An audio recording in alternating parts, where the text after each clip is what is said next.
Contractor tip number 90, and this is don't avoid going back more than 3 times to a job. 3 times is too much.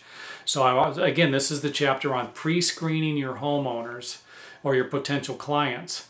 If you go to a job, and if it's a big job, again, we got to kind of put some common sense into some of these tips I'm sharing with you. If you're working on a multi-million-dollar hotel, you might need to make 50 trips before you actually get a signed contract. You might need to meet with architects, engineers, city officials, and so on. But if you're doing a remodeling project that's realistically 1 or 2 trips should have been enough, then you might want to think twice about going back there a 3rd time and really think hard about going back there a 4th time. So if you go out to the prospective client's home or building, property, what I do is I take as many pictures as I possibly can. Even if I think I'm not going to need it, I can't tell you how many times I needed another picture and I didn't have it. So take as many pictures, and if they don't want you taking pictures, take as many notes as you possibly can.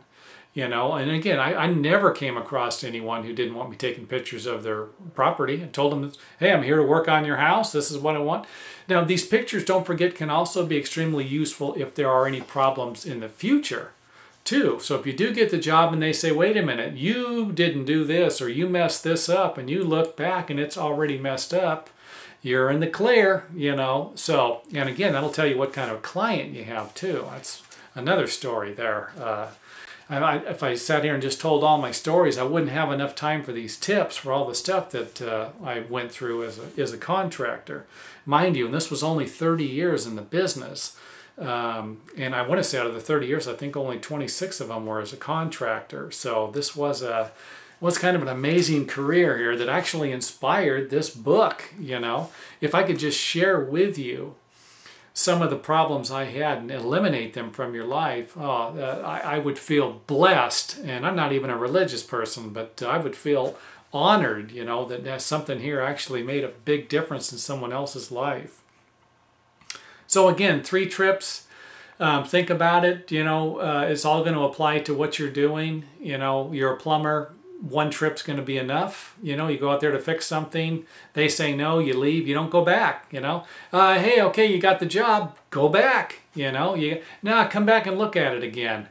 Okay, twice maybe. Explain yourself to them. Hey, okay, I've got the information here. If we're not signing a contract, then the next time I do come back, the only way I would come back would be to sign a contract. And sometimes you might even need to just mail them a contract. Hey, you might have had enough of them. Okay, we want you to do the job. And again, we've got to really focus on some of the tips that I'm sharing with you and apply the common sense to it. And I've said this before. If it's your next door neighbor, you can walk over to their house 5 times, 10 times. This isn't a big deal. If they're all the way across town, 50 miles away, this could be a problem, especially as gas prices increase.